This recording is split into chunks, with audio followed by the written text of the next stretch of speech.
responsibility.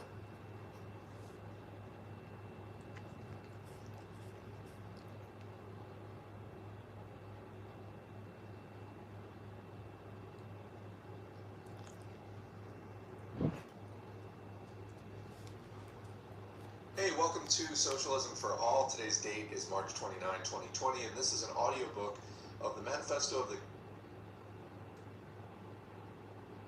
Communist Party. Section 1.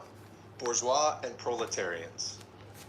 The history of all hitherto existing society is the history of class struggles.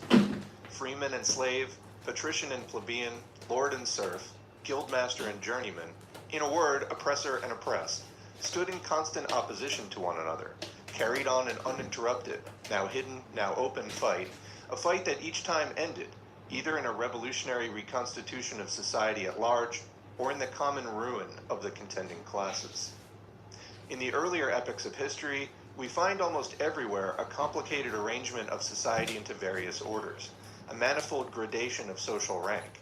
In ancient Rome, we have patricians, knights, plebeians, slaves.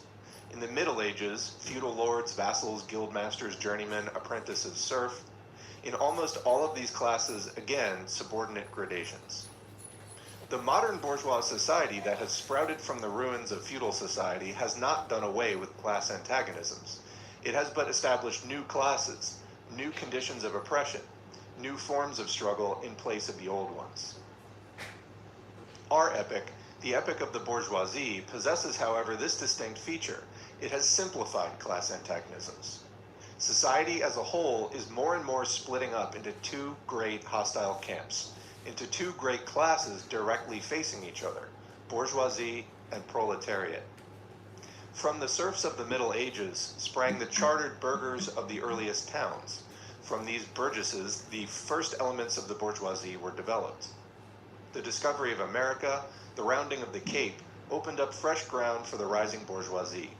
The East Indian and Chinese markets, the colonization of America, trade with the colonies, the increase in the means of exchange and in commodities generally gave to commerce, to navigation, to industry, an impulse never before known, and thereby to the revolutionary element in the tottering feudal society, a rapid development. The feudal system of industry, in which industrial production was monopolized by closed guilds, now no longer sufficed for the growing wants of the new markets. The manufacturing system took its place.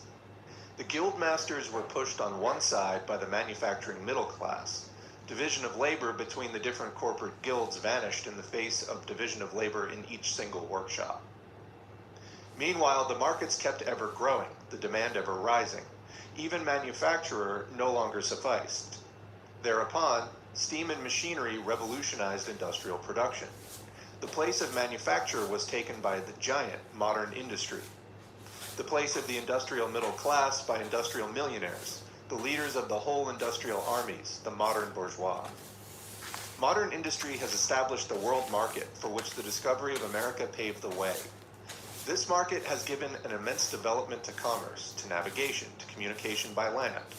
This development has, in its turn, reacted on the extension of industry, and in proportion as industry, commerce, navigation, railways extended in the same proportion the bourgeoisie developed, increased its capital, and pushed into the background every class handed down from the Middle Ages. We see, therefore, how the modern bourgeoisie is itself the product of a long course of development, of a series of revolutions in the modes of production and exchange. Each step in the development of the bourgeoisie was accompanied by a corresponding political advance of that class. An oppressed class under the sway of the feudal nobility, an armed and self-governing association in the medieval commune, here independent urban republic, as in Italy and Germany, there taxable third estate of the monarchy, as in France. Afterwards, in the period of manufacturing proper, serving either the semi-feudal or the absolute monarchy as a counterpoise against the nobility, and in fact cornerstone of the great monarchies in general, the bourgeoisie has at last, since the establishment of modern industry and of the world market, conquered for itself in the modern representative state exclusive political sway. The executive of the modern state is but a committee for managing the common affairs of the whole bourgeoisie. The bourgeoisie, historically, has played a most revolutionary part. The bourgeoisie, wherever it has got the upper hand, has put an end to all feudal, patriarchal, idyllic relations. It has pitilessly torn asunder the motley feudal ties that bound man to his, quote, natural superiors, and has left remaining no other nexus between man and man than naked self-interest, than callous cash payment. It has drowned the most heavenly ecstasies of religious fervor, of chivalrous enthusiasm, of Philistine sentimentalism, in the icy water of egotistical calculation. It has resolved personal worth into exchange value, and in place of the numberless, indefeasible, chartered freedoms, has set up that single, unconscionable freedom, free trade. In one word, for exploitation, veiled by religious and political illusions, it has substituted naked, shameless, direct, brutal exploitation. The bourgeoisie has stripped of its halo every occupation hitherto honored and looked up to with reverent awe. It has converted the physician, the lawyer, the priest, the poet, the man of science, into its paid wage laborers. The bourgeoisie has torn away from the family its sentimental veil, and has reduced the family relation to a mere money relation. The bourgeoisie has disclosed how it came to pass that the brutal display of vigor in the Middle Ages, which reactionaries so much admire, found its fitting complement in the most slothful indolence. It has been the first to show what man's activity can bring about. It has accomplished wonders far surpassing Egyptian pyramids, Roman aqueducts, and Gothic cathedrals. It has conducted expeditions that put in the shade all former exoduses of nations and crusades. The bourgeoisie cannot exist without constantly revolutionizing the instruments of production, and thereby the relations of production, and with them, the whole relations of society. Conservation of the old modes of production in unaltered form was, on the contrary, the first condition of existence for all earlier industrial classes. Constant revolutionizing of production, uninterrupted disturbance of all social conditions, everlasting uncertainty and agitation distinguish the bourgeois epoch from all previous ones. All fixed, fast-frozen relations with their train of ancient and venerable prejudices and opinions are swept away. All new-formed ones become antiquated before they can ossify. All that is solid melts into air, all that is holy is profaned, and man is at last compelled to face with sober senses his real conditions of life and his relations with his kind. The need of a constantly expanding market for its products chases the bourgeoisie over the entire surface of the globe. It must nestle everywhere, settle everywhere, establish connections everywhere. The bourgeoisie has, through its exploitation of the world market, given a cosmopolitan character to production and consumption in every country. To the great chagrin of reactionists, it has drawn from under the feet of industry the national ground on which it stood. All old established national industries have been destroyed or are daily being destroyed. They are dislodged by new industries, whose introduction becomes a life and death question for all civilized nations, by industries that no longer work up indigenous raw material, but raw material drawn from the remotest zones. Industries whose products are consumed not only at home, but in every quarter of the globe. In place of the old wants, satisfied by the production of the country, we find new wants, requiring for their satisfaction the products of distant lands and climes. In place of the old local and national seclusion and self-sufficiency, we have intercourse in every direction, universal interdependence of nations. And as in material, so also in intellectual production. The intellectual creations of individual nations become common property. National one-sidedness and narrow-mindedness becomes more and more impossible, and from the numerous national and local literatures there arises a world literature. The bourgeoisie, by the rapid improvement of all instruments of production, by the immensely facilitated means of communication, draws all, even the most barbarian nations, into civilization. The cheap prices of commodities are the heavy artillery with which it batters down all Chinese walls, with which it forces the barbarians' intensely obstinate hatred of foreigners to capitulate. It compels all nations, on pain of extinction, to adopt the bourgeois mode of production.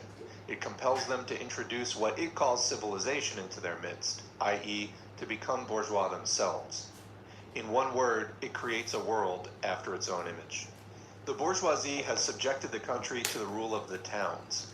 It has created enormous cities, has greatly increased the urban population as compared with the rural, and has thus rescued a considerable part of the population from the idiocy of rural life. Just as it has made the country dependent on the towns, so it has made the barbarian and semi-barbarian countries dependent on the civilized ones, nations of peasants on nations of bourgeois, the East on the West. The bourgeoisie keeps more and more doing away with the scattered state of the population, of the means of production, and of property. It has agglomerated population, centralized the means of production, and has concentrated property in a few hands. The necessary consequence of this was political centralization. Independent, or but loosely connected provinces, with separate interests, laws, governments, and systems of taxation, became lumped together into one nation, with one government, one code of laws, one national class interest, one frontier, and one customs tariff. The bourgeoisie, during its rule of scarce 100 years, has created more massive and more colossal productive forces than have all preceding generations together. Subjection of nature's forces to man machinery, application of chemistry to industry and agriculture, steam navigation, railways, electric telegraphs, clearing of whole continents for cultivation, canalization of rivers, whole populations conjured out of the ground. What earlier century had even a presentiment that such productive forces slumbered in the lap of social labor? We see then the means of production and of exchange, on whose foundation the bourgeoisie built itself up, were generated in feudal society. At a certain stage in the development of these means of production and of exchange, the conditions under which feudal society produced and exchanged, the feudal organization of agriculture and manufacturing industry, in one word, the feudal relations of property, became no longer compatible with the already developed productive forces. They became so many fetters. They had to be burst asunder. They were burst asunder. Into their place stepped free competition, accompanied by a social and political constitution adapted in it, and the economic and political sway of the bourgeois class. A similar movement is going on before our own eyes. Modern bourgeois society, with its relations of production, of exchange, and of property, a society that has conjured up such gigantic means of production and of exchange, is like the sorcerer who is no longer able to control the powers of the netherworld whom he has called up by his spells. For many a decade past, the history of industry and commerce is but the history of the revolt of modern productive forces against modern conditions of production, against the property relations that are the conditions for the existence of the bourgeois and of its rule. It is enough to mention the commercial crises that by their periodical return put the existence of the entire bourgeois society on its trial, each time more threateningly. In these crises, a great part of not only the existing products, but also of the previously created productive forces are periodically destroyed. In these crises, there breaks out an epidemic that in all earlier epochs would have seemed an absurdity, the epidemic of overproduction. Society suddenly finds itself put back into a state of momentary barbarism. It appears as if a famine, a universal war of devastation, had cut off the supply of every means of subsistence. Industry and commerce seem to have been destroyed. And why? Because there is too much civilization, too much means of subsistence, too much industry, too much commerce. The productive forces at the disposal of society no longer tend to further the development of the conditions of bourgeois property. On the contrary, they have become too powerful for these conditions by which they are fettered. And so soon as they can overcome these fetters, they bring disorder into the whole of bourgeois society, endanger the existence of bourgeois property. The conditions of bourgeois society are too narrow to comprise the wealth created by them. And how does the bourgeoisie get over these crises? On the one hand, by enforced destruction of a mass of productive forces. On the other, by the conquest of new markets, and by the more thorough exploitation of the old ones. That is to say, by paving the way for more extensive and more destructive crises, and by diminishing the means whereby crises are prevented. The weapons with which the bourgeoisie felled feudalism to the ground are now turned against the bourgeoisie itself. But not only has the bourgeoisie forged the weapons that bring death to itself, it has also called into existence the men who are to wield these weapons, the modern working class, the proletarians. In proportion as the bourgeoisie, i.e. capital, is developed, In the same proportion is the proletariat, the modern working class, developed.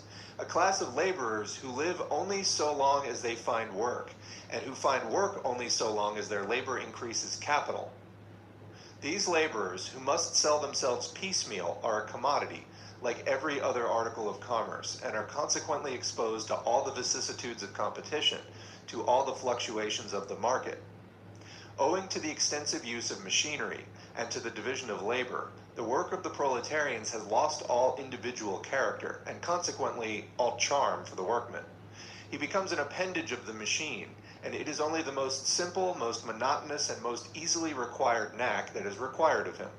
Hence, the cost of production of a workman is restricted almost entirely to the means of subsistence that he requires for maintenance and for the propagation of his race. But the price of a commodity, and therefore also of labor, is equal to its cost of production. In proportion, therefore, as the repulsiveness of the work increases, the wage decreases. Nay, more, in proportion as the use of machinery and division of labor increases, in the same proportion the burden of toil also increases, whether by prolongation of the working hours, by the increase of the work exacted in a given time, or by increased speed of machinery, etc. Modern industry has converted the little workshop of the patriarchal master into the great factory of the industrial capitalist. Masses of laborers crowded into the factory are organized like soldiers. As privates of the industrial army, they are placed under the command of a perfect hierarchy of officers and sergeants. Not only are they slaves of the bourgeois class and of the bourgeois state, they are daily and hourly enslaved by the machine, by the overlooker, and above all, by the individual bourgeois manufacturer himself. The more openly this despotism proclaims gain to be its end and aim, the more petty, the more hateful, and the more embittering it is. The less the skill and exertion of strength implied in manual labor. In other words, the more modern industry becomes developed, the more is the labor of men superseded by that of women. Differences of age and sex have no longer any distinctive social validity for the working class. All are instruments of labor, more or less expensive to use according to their age and sex.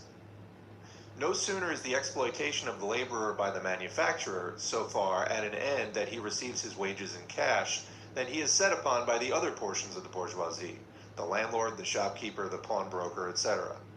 The lower strata of the middle class, the small tradespeople, shopkeepers, and retired tradesmen generally, the handicraftsmen and peasants, all these sink gradually into the proletariat, partly because their diminutive capital does not suffice for the scale on which modern industry is carried on, and is swamped in the competition with the large capitalists, partly because their specialized skill is rendered worthless by new methods of production. Thus, the proletariat is recruited from all classes of the population. The proletariat goes through various stages of development. With its birth begins its struggle with the bourgeoisie. At first, the contest is carried on by individual laborers, then by the workpeople of a factory, then by the operative of one trade in one locality against the individual bourgeois who directly exploits them. They direct their attacks not against the bourgeois conditions of production, but against the instruments of production themselves. They destroy imported wares that compete with their labor, they smash to pieces machinery, they set factories ablaze, they seek to restore by force the vanquished status of the workmen of the Middle Ages. At this stage, the laborers still form an incoherent mass scattered over the whole country and broken up by their mutual competition. If anywhere they unite to form more compact bodies, this is not yet the consequence of their own act of union, but of the union of the bourgeoisie, which class, in order to attain its own political ends, is compelled to set the whole proletariat in motion, and is moreover yet for a time able to do so. At this stage, therefore, the proletarians do not fight their enemies, but the enemies of their enemies, the remnants of absolute monarchy, the landowners, the non-industrial bourgeois, the petty bourgeois. Thus, the whole historical movement is concentrated in the hands of the bourgeoisie. Every victory so obtained is a victory for the bourgeoisie.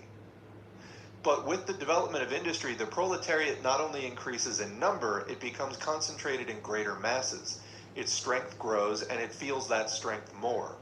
The various interests and conditions of life within the ranks of the proletariat are more and more equalized, in proportion as machinery obliterates all distinctions of labor and nearly everywhere reduces wages to the same low level. The growing competition among the bourgeois and the resulting commercial crises make the wages of the workers ever more fluctuating. The increasing improvement of machinery, ever more rapidly developing, makes their livelihood more and more precarious. The collisions between individual workmen and individual bourgeois take more and more the character of collisions between two classes. Thereupon, the workers begin to form combination, trades unions, against the bourgeois. They club together in order to keep up the rate of wages. They found permanent associations in order to make provision beforehand for these occasional revolts. Here and there, the contest breaks out into riots.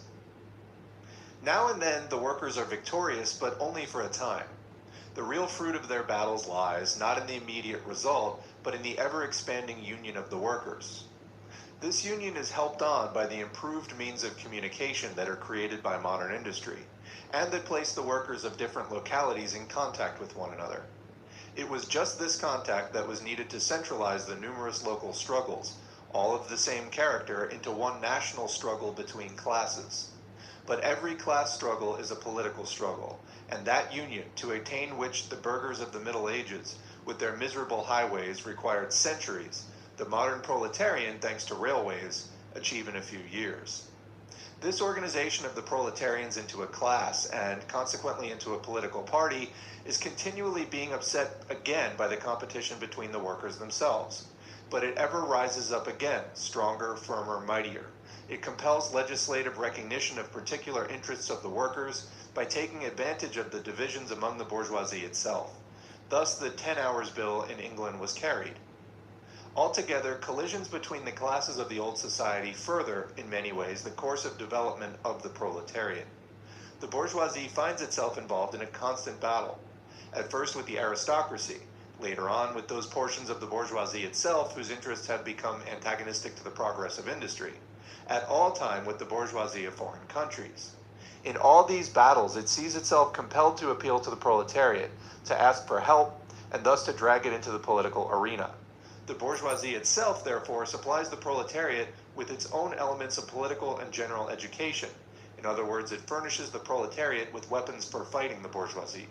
Further, as we have already seen, entire sections of the ruling class are, by the advance of industry, precipitated into the proletariat, or are at least threatened in their conditions of existence. These also supply the proletariat with fresh elements of enlightenment and progress.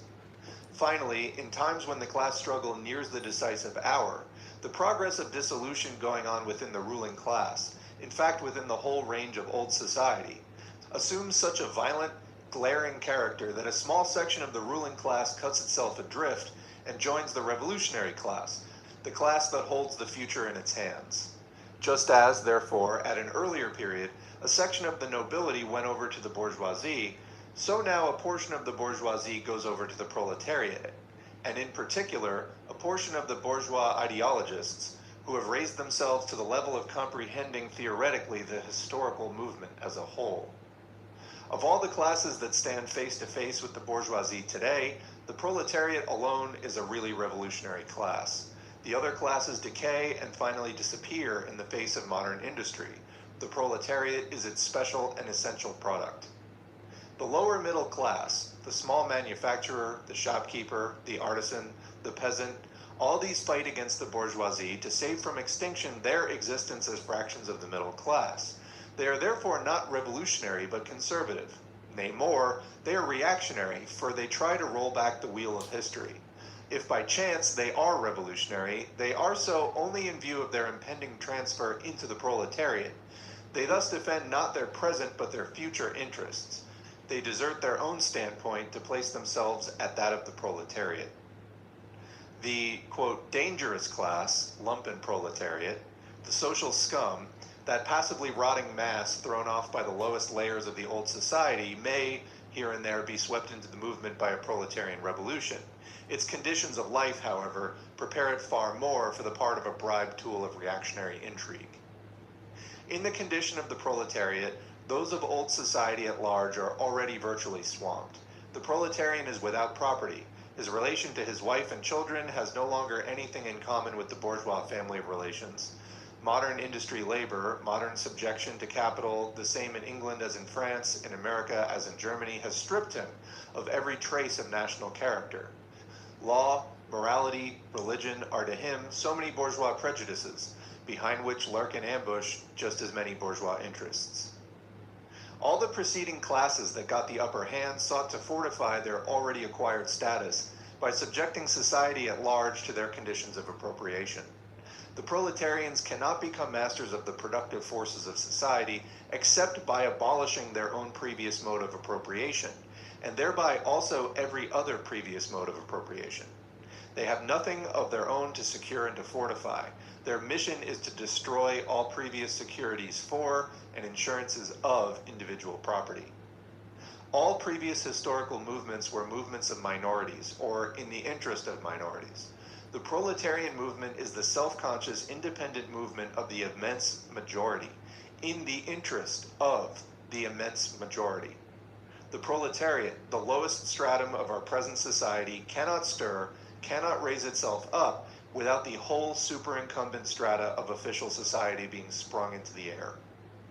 Though not in substance, yet in form, the struggle of the proletariat with the bourgeoisie is at first a national struggle.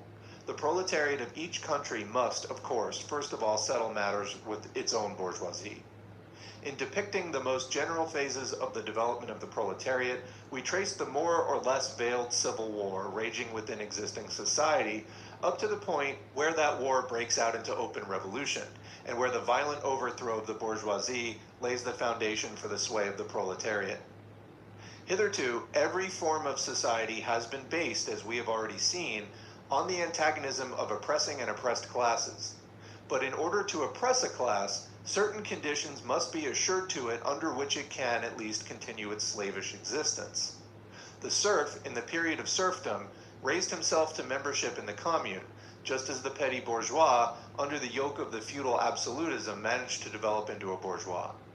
The modern laborer, on the contrary, instead of rising with the process of industry, sinks deeper and deeper below the conditions of the existence of his own class.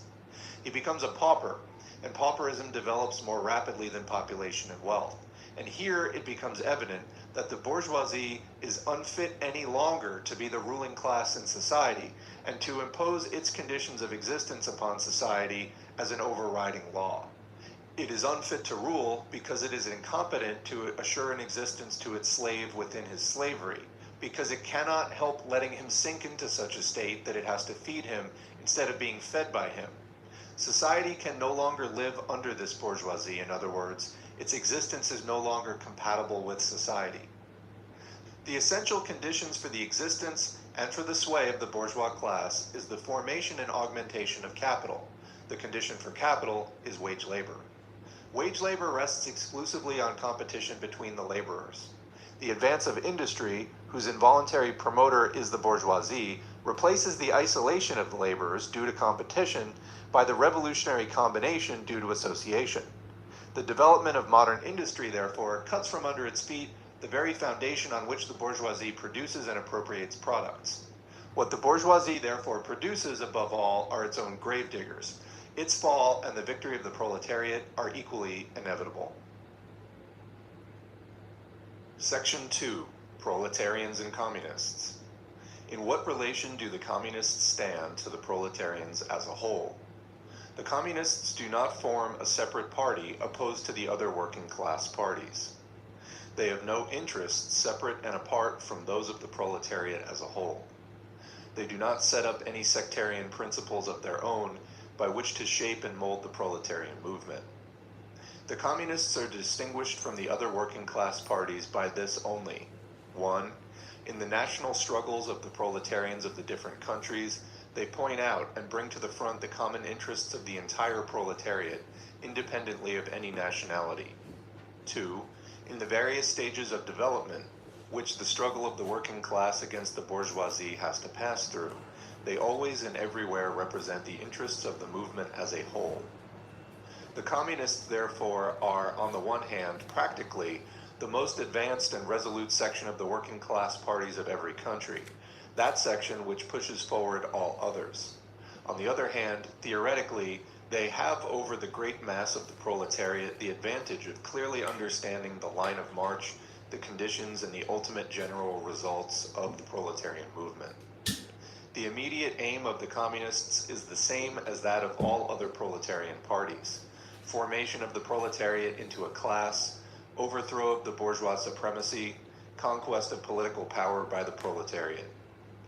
The theoretical conclusions of the communists are in no way based on principles or ideas that have been invented or discovered by this or that would-be universal reformer. They merely express, in general terms, actual relations springing from an existing class struggle, from a historical movement going on under our very eyes. The abolition of existing property relations is not at all a distinctive feature of communism. All property relations in the past have continually been subject to historical change consequent upon the change in historical conditions. The French Revolution, for example, abolished feudal property in favor of bourgeois property. The distinguishing feature of communism is not the abolition of property generally, but the abolition of bourgeois property. But modern bourgeois private property is the final and most complete expression of the system producing and appropriating products that is based on class antagonisms, on the exploitation of the many by the few. In this sense, the theory of the communists may be summed up in the single sentence: abolition of private property.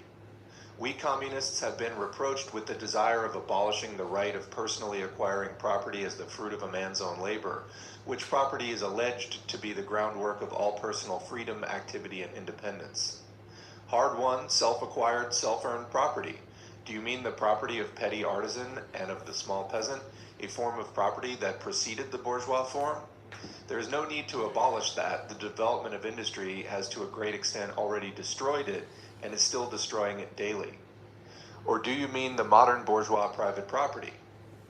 But does wage labor create any property for the laborer? Not a bit. It creates capital, i.e. that kind of property which exploits wage labor, and which cannot increase except upon condition of begetting a new supply of wage labor for fresh exploitation. Property, in its present form, is based on the antagonism of capital and wage labor. Let us examine both sides of this antagonism. To be a capitalist is to have not only a purely personal, but a social status in production. Capital is a collective product, and only by the united action of many members, nay, in the last resort, only by the united action of all members of society can it be set in motion. Capital is therefore not only personal, it is a social power. When, therefore, capital is converted into common property, into the property of all members of society, personal property is not thereby transformed into social property. It is only the social character of the property that is changed. It loses its class character. Let us now take wage labor. The average price of wage labor is the minimum wage, i.e. that quantum of the means of subsistence which is absolutely requisite to keep the laborer in bare existence as a laborer. What, therefore, the wage laborer appropriates by means of his labor merely suffices to prolong and reproduce a bare existence. We by no means intend to abolish this personal appropriation of the products of labor, an appropriation that is made for the maintenance and reproduction of human life and that leaves no surplus wherewith to command the labor of others. All that we want to do away with is the miserable character of this appropriation, under which the laborer lives merely to increase capital and is allowed to live only insofar as the interest of the ruling class requires it. In bourgeois society, living labor is but a means to increase accumulated labor. In communist society, accumulated labor is but a means to widen, to enrich, to promote the existence of the laborer. In bourgeois society, therefore, the past dominates the present. In communist society, the present dominates the past. In bourgeois society, capital is independent and has individuality, while the living person is dependent and has no individuality. And the abolition of this state of things is called by the bourgeois abolition of individuality and freedom. And rightly so. The abolition of bourgeois individuality, bourgeois independence, and bourgeois freedom is undoubtedly aimed at. By freedom is meant, under the present bourgeois conditions of production, free trade, free selling and buying. But if selling and buying disappears, free selling and buying disappears also.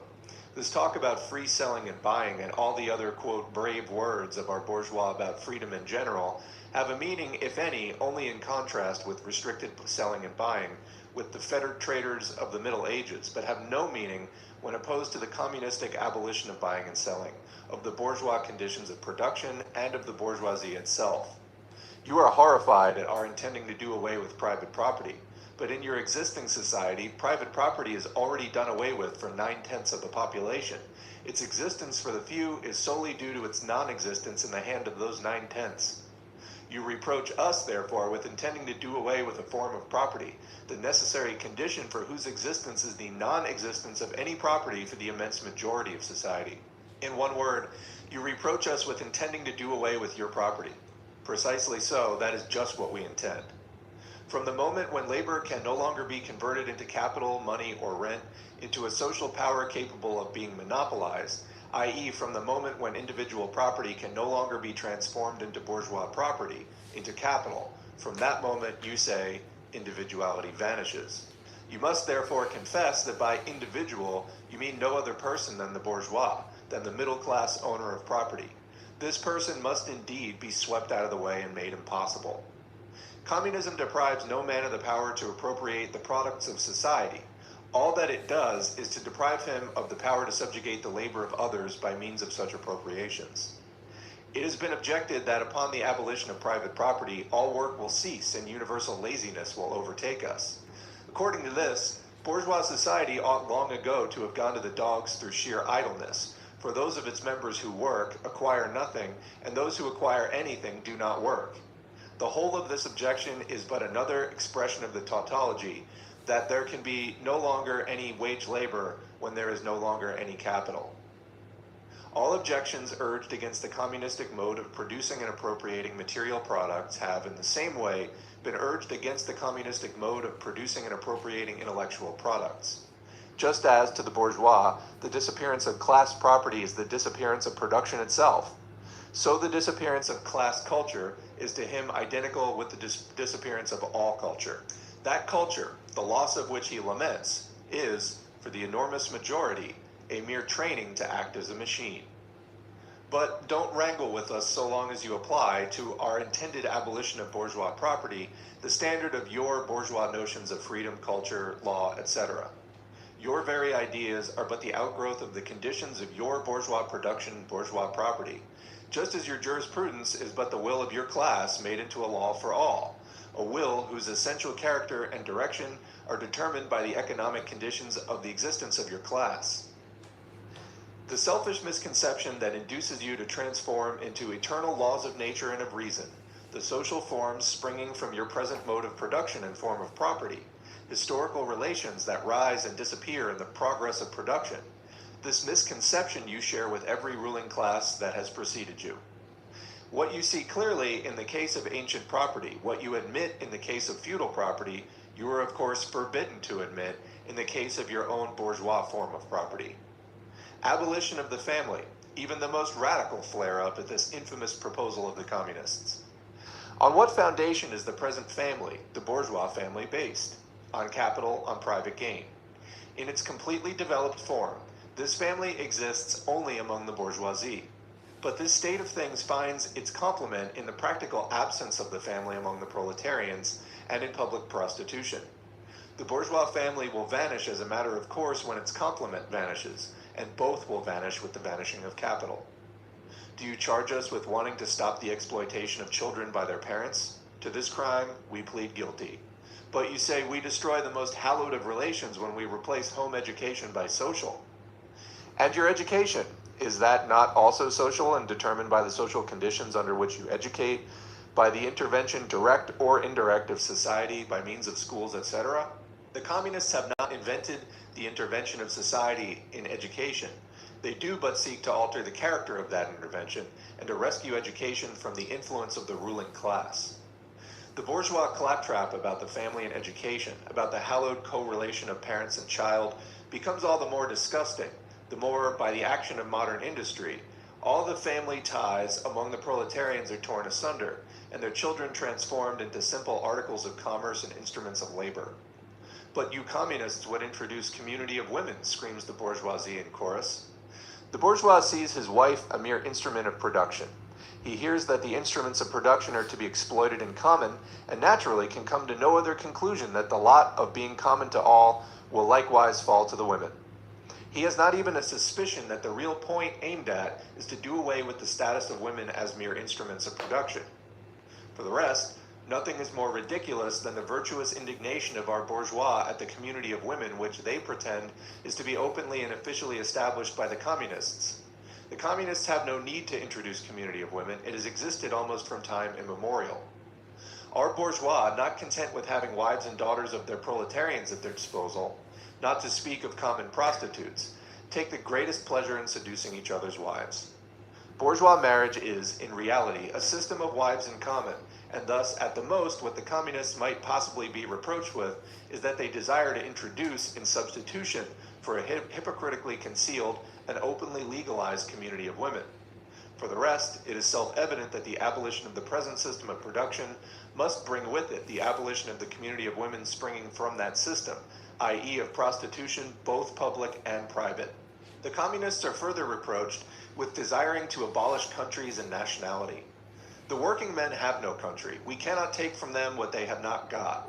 Since the proletariat must first of all acquire political supremacy, must rise to be the leading class of the nation, must constitute itself the nation, it is so far itself national, though not in the bourgeois sense of the word.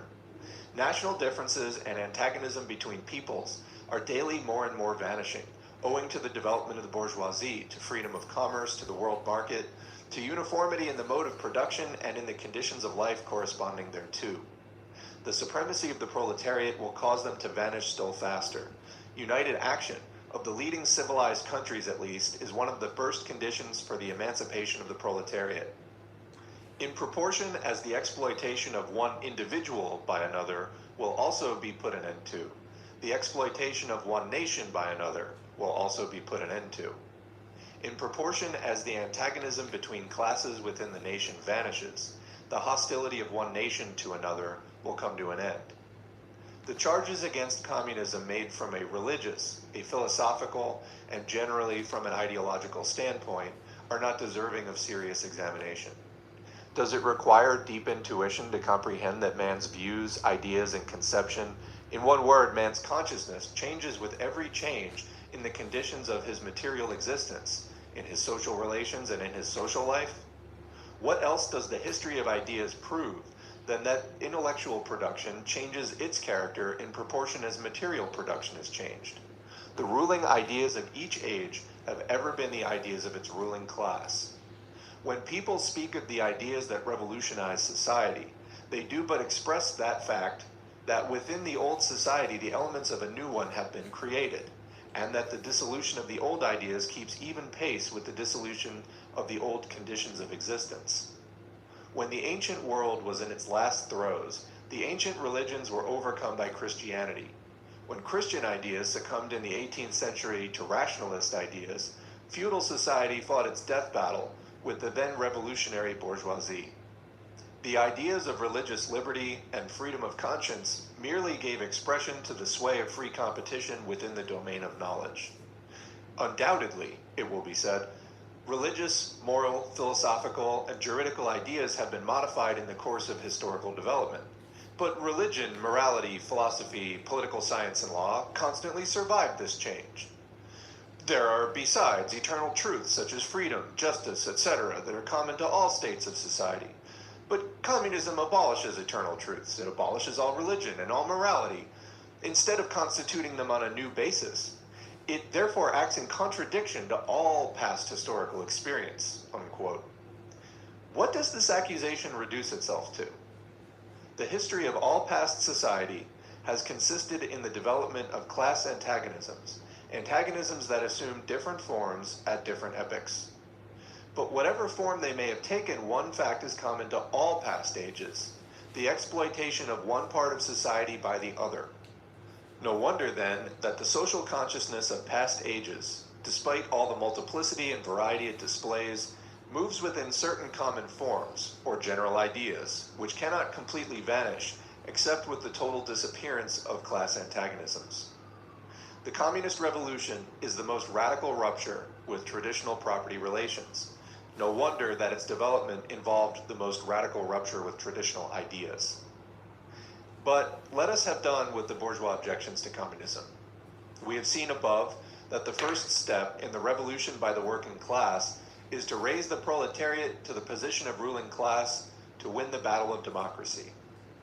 The proletariat will use its political supremacy to wrest, by degree, all capital from the bourgeoisie, to centralize all instruments of production in the hands of the state, i.e. of the proletariat organized as the ruling class, and to increase the total productive forces as rapidly as possible.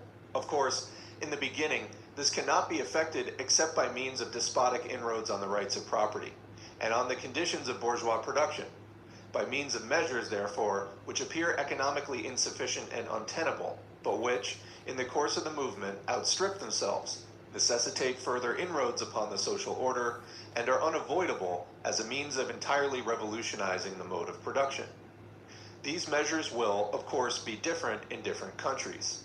Nevertheless, in most advanced countries, the following will be pretty generally applicable. 1.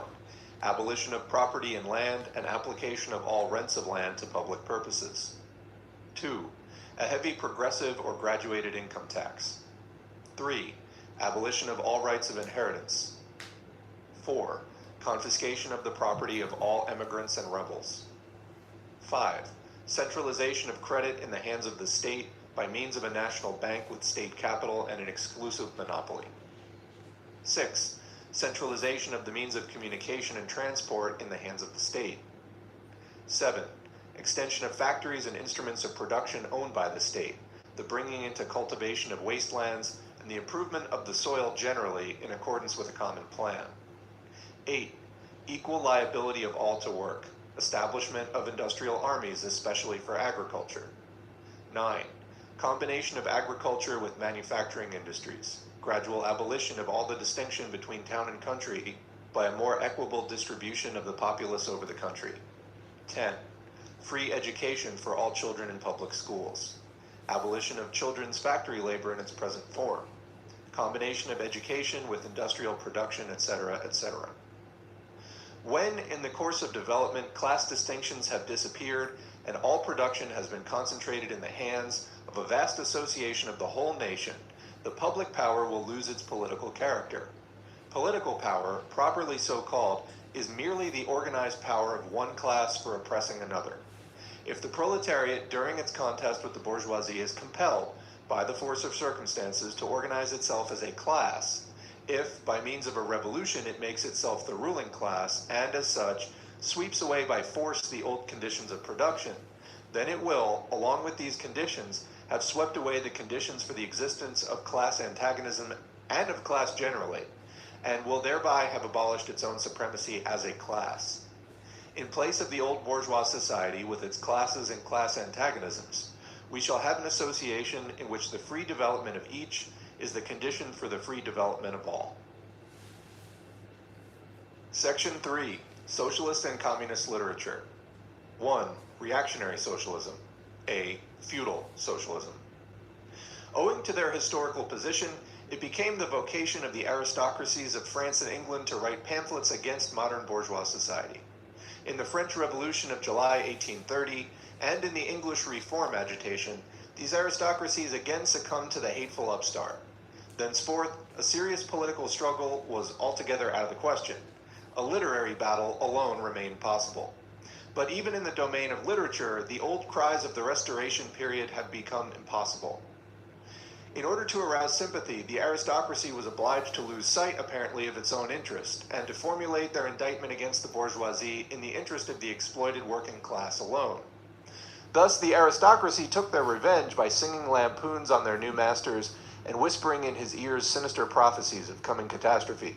In this way arose feudal socialism, half lamentation, half lampoon, half an echo of the past, half menace of the future, at times by its bitter, witty, and incisive criticism striking the bourgeoisie to the very heart's core, but always ludicrous in its effect, through total incapacity to comprehend the march of modern history.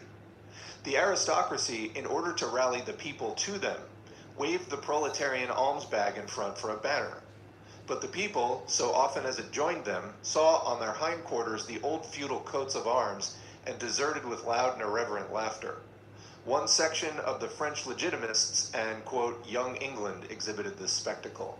In pointing out that their mode of exploitation was different to that of the bourgeoisie, the feudalists often forget that they exploited under circumstances and conditions that were quite different and that are now antiquated.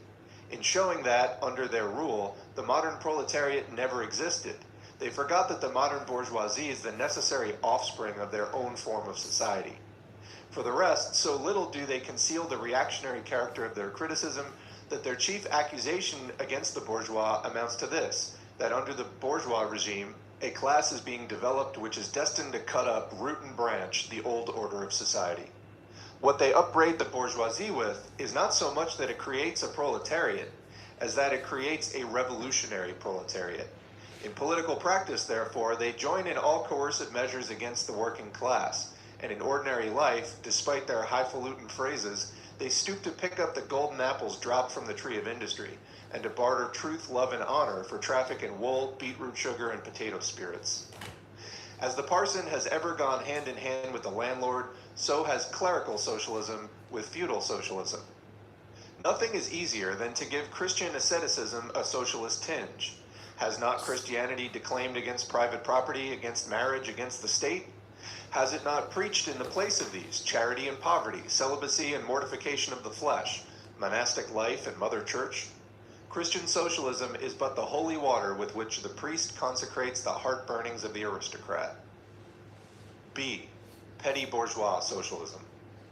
The feudal aristocracy was not the only class that was ruined by the bourgeoisie, not the only class whose conditions of existence pined and perished in the atmosphere of modern bourgeois society.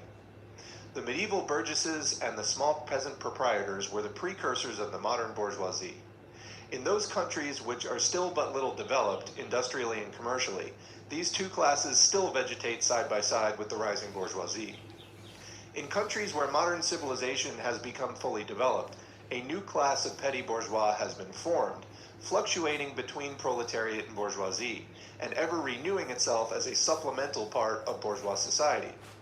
The individual members of this class, however, are being constantly hurled down into the proletariat by the action of competition, and, as modern industry developed, they even see the moment approaching when they will completely disappear as an independent section of modern society, to be replaced in manufactures, agriculture, and commerce by overlookers, bailiffs, and shopmen. In countries like France, where the peasants constitute far more than half of the population, it was natural that writers who sided with the proletariat against the bourgeoisie should use, in their criticism of the bourgeois regime, the standard of the peasant and petty bourgeois, and from the standpoint of these intermediate classes, should take up the cudgels for the working class. Thus arose petty bourgeois socialism. Sismondi was the head of this school, not only in France but also in England.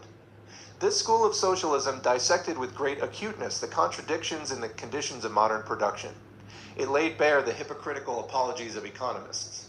It proved incontrovertibly the disastrous effects of machinery and division of labor, the concentration of capital and land in a few hands, overproduction and crises. It pointed out the inevitable ruin of the petty bourgeois and peasant, the misery of the proletariat, the anarchy in production, the crying inequalities in the distribution of wealth, the industrial war of extermination between nations, the dissolution of old moral bonds, of the old family relations of the old nationalities. In its positive aims, however, this form of socialism aspires either to restoring the old means of production and of exchange, and with them the old property relations and the old society, or to cramping the modern means of production and of exchange within the framework of the old property relations that have been and were bound to be exploited by those means. In either case, it is both reactionary and utopian. Its last words are corporate guilds for manufacture, patriarchal relations in agriculture. Ultimately, when stubborn historical facts had dispensed in all intoxicating effects of self-deception, this form of socialism ended in a miserable fit of the blues. C. German or true socialism. The socialist and communist literature of France, a literature that originated under the pressure of a bourgeoisie in power, and that was the expressions of the struggle against this power, was introduced into Germany at a time when the bourgeoisie in that country had just begun its contest with feudal absolutism. German philosophers, would-be philosophers, and beaux esprits, men of letters, eagerly seized on this literature, only forgetting that when these writings immigrated from France into Germany, French social conditions had not immigrated along with them. In contact with German social conditions, this French literature lost all its immediate practical significance and assumed a purely literary aspect. Thus, to the German philosophers of the 18th century, the demands of the First French Revolution were nothing more than the demands of, quote, practical reason in general, and the utterance of the will of the revolutionary French bourgeoisie signified, in their eyes, the laws of pure will, of will as it was bound to be, of true human will generally. The work of the German literati consisted solely in bringing the new French ideas into harmony with their ancient philosophical conscience, or rather, in annexing the French ideas without deserting their own philosophic point of view. This annexation took place in the same way in which a foreign language is appropriated, namely by translation. It is well known how the monks wrote silly lives of Catholic saints over the manuscripts on which the classical works of ancient heathendom had been written. The German literati reversed this process with the profane French literature. They wrote their philosophical nonsense beneath the French original. For instance, beneath the French criticism of the economic functions of money, they wrote alienation of humanity. And beneath the French criticism of the bourgeois state, they wrote dethronement of the category of the general, and so forth. The introduction of these philosophical phrases at the back of the French historical criticisms they dubbed philosophy of action, true socialism, German science of socialism, philosophical foundation of socialism, and so on. The French socialist and communist literature was thus completely emasculated, and since it ceased in the hands of the German to express the struggle of one class with the other, he felt conscious of having overcome, quote, French one-sidedness, and of representing not true requirements, but the requirements of truth, not the interests of the proletariat, but the interests of human nature, of man in general, who belongs to no class, has no reality, who exists only in the misty realm of philosophical fantasy. This German socialism, which took its schoolboy task so seriously and solemnly, and extolled its poor stock in trade in such a mountebank fashion, meanwhile gradually lost its pedantic innocence. The fight of the Germans, and especially of the Prussian bourgeoisie, against feudal aristocracy and absolute monarchy, in other words, the liberal movement, became more earnest. By this, the long-wished-for opportunity was offered to true socialism of confronting the political movement with the socialist demands, of hurling the traditional anathemas against liberalism, against representative government, against bourgeois competition, bourgeois freedom of the press, bourgeois legislation, bourgeois liberty and equality, and of preaching to the masses that they had nothing to gain and everything to lose by this bourgeois movement. German socialism forgot, in the nick of time, that the French criticism, whose silly echo it was, presupposed in the existence of modern bourgeois society, with its corresponding economic conditions of existence, and the political constitution adapted thereto, the very things those attainment was the object of the pending struggle in Germany. To the absolute governments, with their following of parsons, professors, country squires, and officials, it served as a welcome scarecrow against the threatening bourgeoisie. It was a sweet finish after the bitter pills of flogging and bullets with which these same governments, just at that time, dosed the German working class risings. While this, quote, true socialism thus served the government as a weapon for fighting the German bourgeoisie, it at the same time directly represented a reactionary interest, the interest of German Philistines. In Germany, the petty bourgeois class, a relic of the 16th century, and since then constantly cropping up again under the various forms, is the real social basis of the existing state of things. To preserve this class is to preserve the existing state of things in Germany. The industrial and political supremacy of the bourgeoisie threatens it with certain destruction, on the one hand from the concentration of capital, on the other from the rise of a revolutionary proletariat. True socialism appeared to kill these two birds with one stone. It spread like an epidemic. The robe of speculative cobwebs, embroidered with flowers of rhetoric, steeped in the dew of sickly sentiment, this transcendental robe in which the German socialists wrapped their sorry, eternal truths, all skin and bone, served to wonderfully increase the sale of their goods amongst such a public. And on its part, German socialism recognized, more and more, its own calling as the bombastic representative of the petty bourgeois Philistine. It proclaimed the German nation to be the model nation, and the German petty Philistine to be the typical man.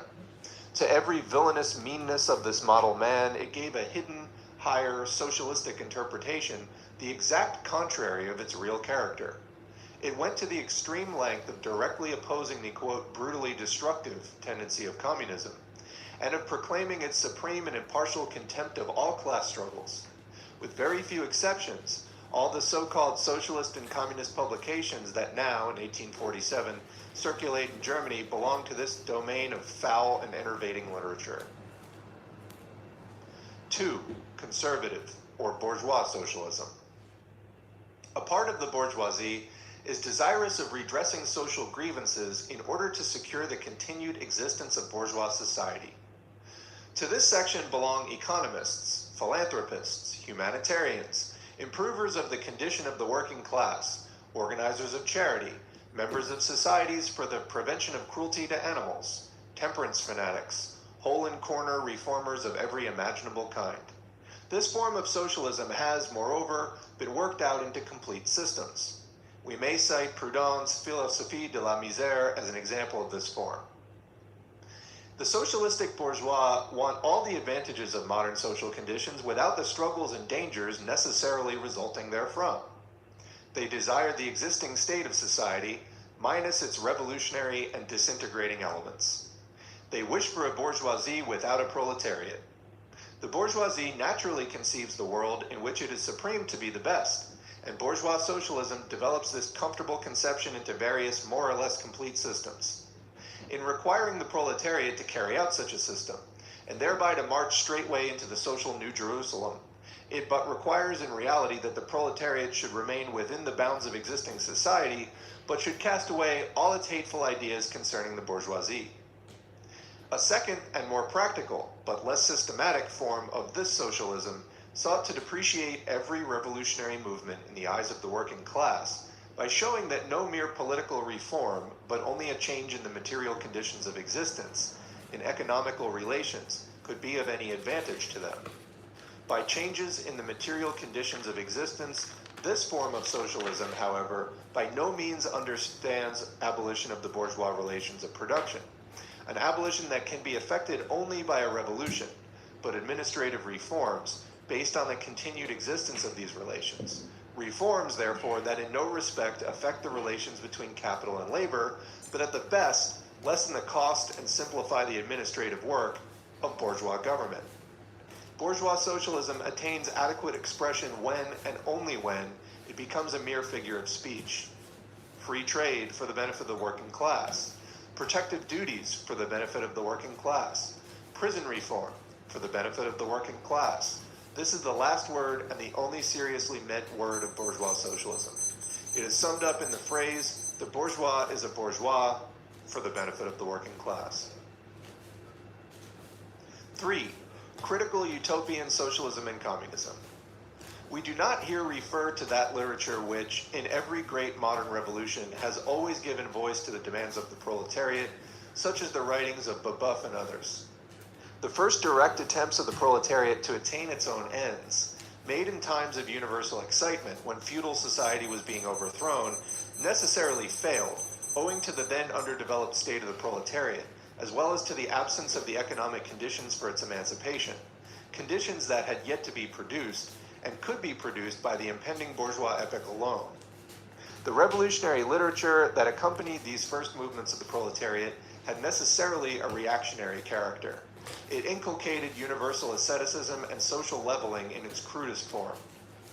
The socialist and communist systems, properly so called, those of Saint-Simon, Fourier, Owen, and others, spring into existence in the early undeveloped period, described above, of the struggle between proletariat and bourgeoisie. See Section 1, Bourgeois and Proletarians. The founders of these systems see, indeed, the class antagonisms, as well as the action of the decomposing elements in the prevailing form of society. But the proletariat, as yet in its infancy, offers to them the spectacle of a class without any historical initiative or any independent political movement. Since the development of class antagonism keeps even pace with the development of industry, the economic situation as they find it does not as yet offer to them the material conditions for the emancipation of the proletariat. They therefore search after a new social science, after new social laws that are able to create these conditions. Historical action is to yield to their personal inventive action, historically created conditions of emancipation to fantastic ones, and the gradual, spontaneous class organization of the proletariat to an organization of society especially contrived by these investors. Future history resolves itself in their eyes into the propaganda and the practical carrying out of their social plans. In the formation of their plans, they are conscious of caring chiefly for the interests of the working class as being the most suffering class. Only from the point of view of being the most suffering class does the proletariat exist for them. The undeveloped state of the class struggle, as well as their own surroundings, causes socialists of this kind to consider themselves far superior to all class antagonisms. They want to improve the condition of every member of society, even that of the most favored. Hence, they habitually appeal to society at large, without the distinction of class, nay, by preference to the ruling class. For how can people, once they understand their system, fail to see it in the best possible plan of the best possible state of society? Hence, they reject all political, and especially all revolutionary action. They wish to attain their end by peaceful means, necessarily doomed to failure, and by the force of example, to pave the way for the new social gospel. Such fantastic pictures of future society, painted at a time when the proletariat is still in a very underdeveloped state, and has but a fantastic conception of its own position, correspond with the first instinctive yearnings of that class for a general reconstruction of society. But these socialist and communist publications also contain a critical element. They attack every principle of existing society. Hence, they are full of the most valuable materials for the enlightenment of the working class. The practical measures proposed in them, such as the abolition of the distinction between town and country, of the family, of the carrying on of industries for the account of private individuals, and of the wage system, the proclamation of social harmony, the conversion of the function of the state into a mere superintendence of production, all these proposals point solely to the disappearance of class antagonisms which were, at that time, only just cropping up, and which in these publications are recognized in their earliest indistinct and undefined forms only. These proposals, therefore, are of a purely utopian character. The significance of critical utopian socialism and communism bears an inverse relation to historical development. In proportion as the modern class struggle develops and takes definite shape, this fantastic standing apart from the contest, these fantastic attacks on it, lose all practical value and all theoretical justification. Therefore, although the originators of these systems were, in many respects, revolutionary, their disciples have, in every case, formed mere reactionary sects. They hold fast by the original views of their masters, in opposition to the progressive historical development of the proletariat. They therefore endeavor, and that consistently, to deaden the class struggle and to reconcile the class antagonisms.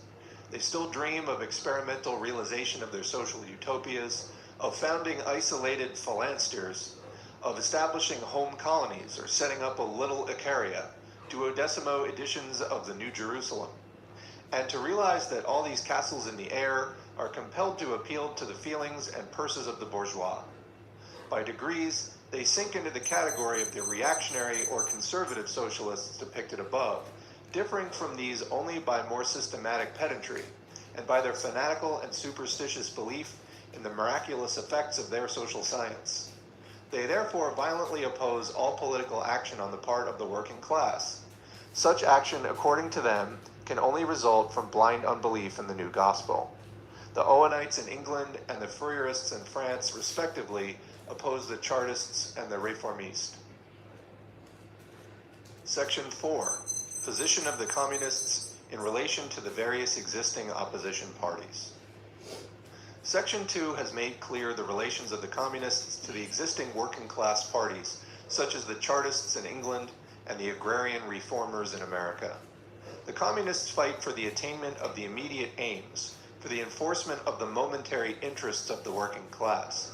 But in the movement of the present, they also represent and take care of the future of that movement. In France, the Communists ally with the Social Democrats against the conservative and radical bourgeoisie, reserving, however, the right to take up a critical position in regard to phases and illusions traditionally handed down from the Great Revolution. In Switzerland, they support the radicals without losing sight of the fact that this party consists of antagonistic elements, partly of democratic socialists in the French sense, partly of radical bourgeois. In Poland, they support the party that insists on an agrarian revolution as the prime condition for national emancipation, that party which fomented the insurrection of Krakow in 1846. In Germany, they fight with the bourgeoisie whenever it acts in a revolutionary way against the absolute monarchy, the feudal squirearchy, and the petty bourgeoisie. But they never cease for a single instant to instill into the working class the clearest possible recognition of the hostile antagonism between bourgeoisie and proletariat, in order that the German workers may straightaway use, as so many weapons against the bourgeoisie, the social and political conditions that the bourgeoisie must necessarily introduce along with its supremacy, and in order that, after the fall of the reactionary classes in Germany, the fight against the bourgeoisie itself may immediately begin. The communists turn their attention chiefly to Germany because that country is on the eve of a bourgeois revolution that is bound to be carried out under more advanced conditions of European civilization and with a much more developed proletariat than that of England was in the 17th and France in the 18th century, and because the bourgeois revolution in Germany will be but the prelude to an immediately following proletarian revolution. In short, the communists everywhere support every revolutionary movement against the existing social and political order of things. In all these movements, they bring to the front, as the leading question in each, the property question, no matter what its degree of development at the time. Finally, they labor everywhere for the union and agreement of the democratic parties of all countries. The communists disdain to conceal their views and aims. They openly declare that their ends can be attained only by the forcible overthrow of all existing social conditions. Let the ruling classes tremble at a communistic revolution. The proletarians have nothing to lose but their chains. They have a world to win. Working men of all countries, unite. So this ends the audiobook recording of Manifesto of the Communist Party, also known as the Communist Manifesto by Karl Marx and Friedrich Engels. I hope that you have found it useful. I may be doing some segments breaking the...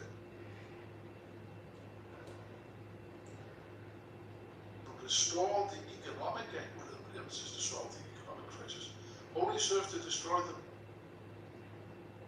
social and political equilibrium. And therefore you have a colossal crisis of capital, a crisis of the regime. It's not just a normal crisis. It isn't just a normal cyclical economic crisis of capitalism. This is an existential crisis, okay? At all levels. All levels are in crisis. The productive forces are no longer advancing. On the contrary, they stagnate, if not go backwards. There's mass unemployment, mass poverty, mass suffering on a huge scale. And above all this, a colossal polarization between rich and poor. The gap between rich and wealth, the obscenely wealthy minority, and the mass of humanity has never been greater than what it is at the present time, I would submit. And all of this is producing the beginnings of a change in consciousness as night follows day. It is taking place. Some people can't see this, that's their problem. Many people draw pessimistic conclusions from the terrible state of the world. It's not surprising, you know. Turn on your television sets, and every evening what do you see? Wars and killings and massacres and starvation and poverty and migration and goodness knows what. Okay. It's as if the whole world has gone mad. The whole world has gone mad in a sense. The madness is called capitalism, and the madness is the so-called free market economy, or the law of the jungle, to give it its correct name. But all this is producing a change in consciousness. People no longer, everywhere now, even in the most advanced and wealthiest countries, people no longer have the same trust and faith that they did in the past towards the existing institutions of capitalism. So-called democracy. By the way, bourgeois democracy, formal democracy, is just another word for the dictatorship of the big banks and corporations. That's all it is. But in any case, this change is taking, even in the middle class, there's a changing mood. And everywhere beneath the surface of apparent calm and stability, there's a seething discontent, anger, fury, rage. it expresses itself in different ways. This confuses some people, you know. You see these violent swings of public opinion in elections. The pendulum swings violently from right to left and back again. People are confused by this, you know. Some fools talk about Trump in the States as if it was fascism. It's not fascism. What you have there is what you have everywhere else. The masses are desperately seeking a way out of this crisis. Capitalism has no solution. None at all. They're just desperately seeking a solution. They therefore are attempting to find an alternative, looking to the left, looking to the right, and so on. They put leaders and parties and programs to the test. Invariably, they fail the test, and therefore they're discarded. So there is this colossal political instability which exists.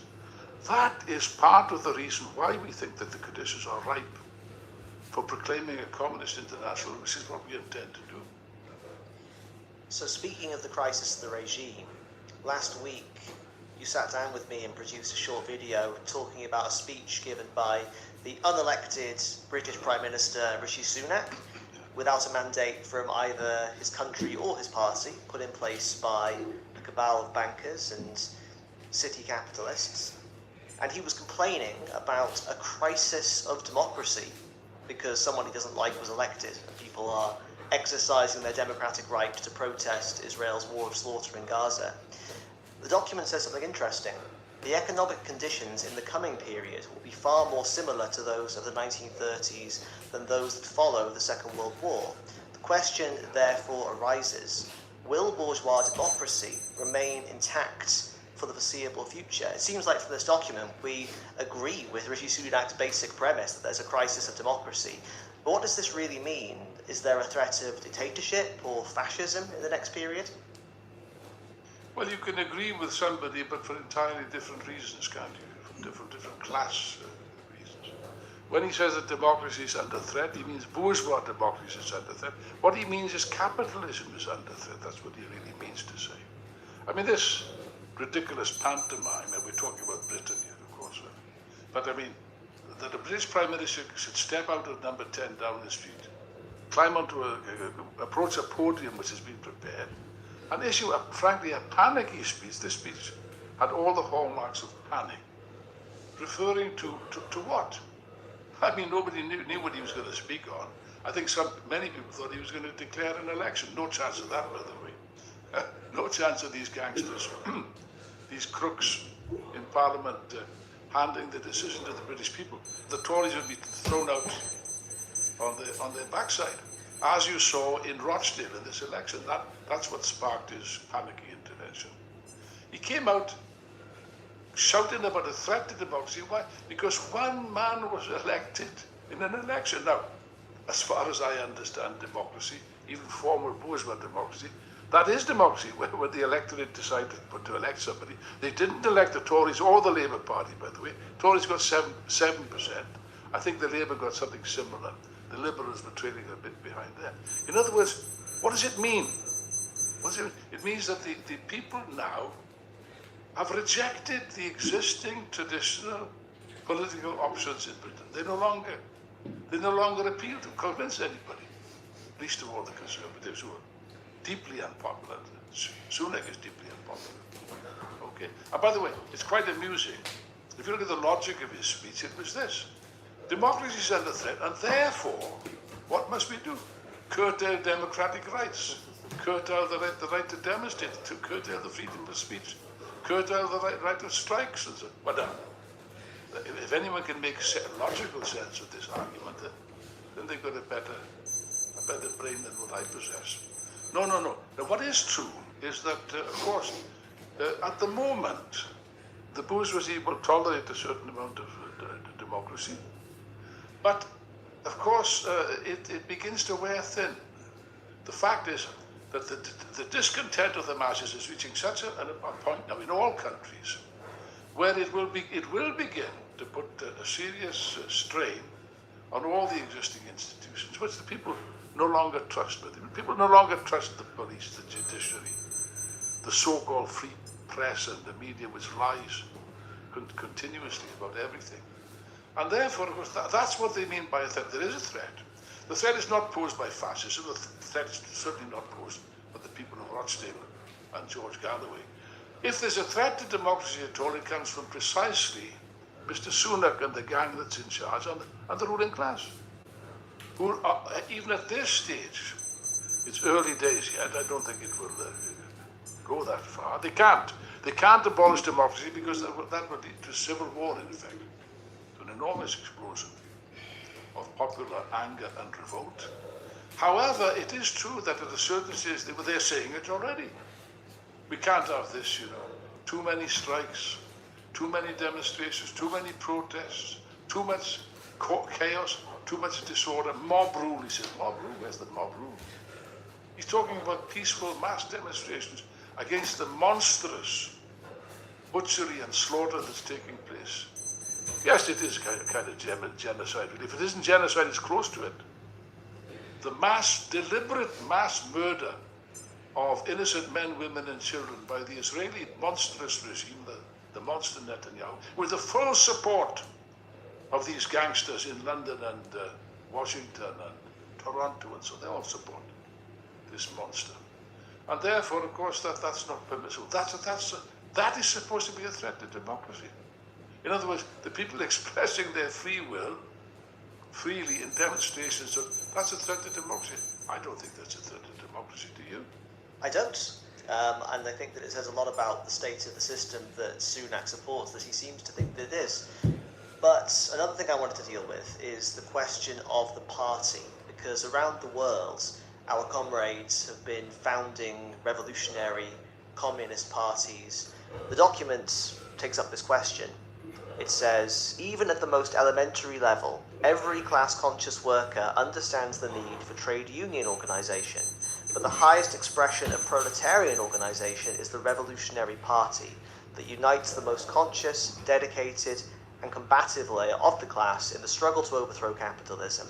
The creation of such a party is the most urgent task facing us. And I know that our comrades in Germany, in Denmark, here in Britain, are founding revolutionary communist parties. Our comrades in the USA caused a bit of a stir on social media when, after resolving to launch the Revolutionary Communists of America, they marched with banners and red flags through New York City, and they got something like 220 million views on social media as a result. But the question on my mind, and I know that some of our critics will say, oh, well, weren't you a tendency, wasn't socialist appeal in Britain doing this or that in the past? Why does the working class need a party from us now? Well, there's a very simple answer to that, isn't there? I mean, it was already given by Trotsky in 1938, when he said that the world crisis, the crisis of capitalism, really speaking, resolves itself into one thing, which is the crisis of the proletarian leadership, or words to that effect. Now, that's a fact. You see, there is this colossal discontent. It's more than discontent. There's a rage. You see it in America. There's a kind of rage against the system, which is seeking an expression, seeking an outlet.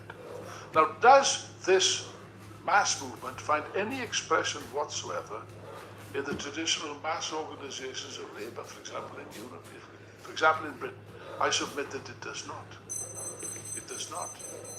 On the contrary, and actually, the point I would make is this, because reformism always had a powerful base. It still retains, we must be careful about that, it still retains a base among a large element of the population. But nevertheless, it's not the same as it was. It hasn't got the same authority that it had. And the reason for that is very simple. The crisis of capitalism is also the crisis of reformism. The capitalist system is no longer capable of offering meaningful reforms, like the National Health Service in Britain, which is being destroyed systematically. Everybody knows this, of course. And therefore, the reformists, reformism with reforms, like the National Health, that made sense. That made a lot of sense to ordinary people, working class people in particular. But reformism without reforms, reformism with counter-reforms, that's a different question altogether. Nobody can understand that. And that's precisely the position, for example, in Britain. This gangster Starmer, this horrible social climber which this agent of the bank. That's what he is. He's a conscious, deliberate, conscious agent of the bankers and capitalists. And Tory infiltrated into the Labour Party, which is taking it over because of the failures and weakness of the left. Let's call a spade a shovel. Let's call facts. Because Jeremy Corbyn had an opportunity to change things. At that time, it was quite correct for Marxists to work in the Labour Party. It was the only show in town, as a matter of fact. And he had the possibility of effecting a fundamental change. But that meant a serious fight against the right wing of the Labour Party, against the Blairites, against the parliamentary party, which he wasn't prepared to do. And that's the problem. You see, we have two problems here. First of all, the right reformists who openly, now more than at any time in history, openly come out with counter-revolutionary colours. Pro-capitalist, pro-imperialist also, slavish support for the USA, not just in Britain, but in Germany and other countries, slavish support. Disgusting as a matter of fact. Even sacrificing the interests of European capitalists. Look at Germany. Sacrificing their own interests in the interest of what? Of Washington, of imperialism, of NATO. It's disgusting. But nobody's prepared to raise this. Now, that's bad enough. But you see, the lefts, nowhere is the left wing capable of offering an alternative.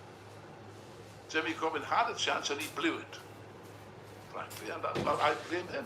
Personally, I blame him and all the other lefts for failing to stand up to these right-wing gangsters, and therefore they allowed themselves to be defeated. I won't go into the details, I think you know it. Accused of anti-Semitism, if you please, which is a lie, but in any case, it doesn't matter. They did not put up a serious fight. Now, the question is, here we have the nub of the problem. The nub of the problem is the rottenness of the labour leaders. The trade union leaders also, by the way, the trade union leaders, most of them have played an abysmal role, refusing to carry through a serious fight against capital in the interest of the workers. The right-wing leaders like Starmer, by the way, if and when he's elected, I think he will be elected in spite of himself, although he's deeply unpopular, but nevertheless the Tories. People are anxious to get rid of the Tories and they'll vote for him. And they'll have a very painful experience, I predict that now, under Mr. Starmer, who's a Tory in disguise, not even in disguise. He's undisguised. Look at his performance in the House of Commons. He's only got one phrase that he knows. Me too. Tories conduct a little bit of anti-trade union. Me too. They support American imperialism in Ukraine. Me too. They support Netanyahu in his slaughter of the Palestinians. Me too. Where does this end? It doesn't end. There's no end to this betrayal. But the problem is not that. The problem is that the left, who should be putting up an opposition, are failing miserably everywhere to do so. Now, not just in Britain, by the way. You've got the similar phenomenon in Greece, with the Tsipras and Syriza, in Spain with Podemos, who now joined the government of the right-wing socialist government, as a matter of fact, of Bernie Sanders in the States, who capitulated to the bureaucracy of the bourgeois bureaucracy of the Democrat Party, and of course also Jeremy Corbyn in Britain. Now, what's the reason for this? It's easy to say, well, they're just weak, they're cowardly, let's not call this. Let's not turn this into a moral judgment. I'm not interested in moral judgments. This is not a question of somebody being brave or cowardly or anything like that. It's a political question. And the real reason is very simple. It is this. The left reformists, the same as the right reformists, believe that it is possible to achieve what we want to achieve without breaking with capitalism, without expropriating the bosses and the bankers. And that's a fatal mistake. It's not possible. They don't even talk about socialism anymore, most of them, the so-called lefts. They don't even talk about capitalism anymore. They talk about neoliberalism. In other words, what we're fighting against is not capitalism, but some kind of deviation from the norm. It isn't any such thing. The crisis of capitalism does not permit serious reforms. That's the short answer. And therefore, that means that only a revolutionary option is possible. Now, to add to that, the Communist Party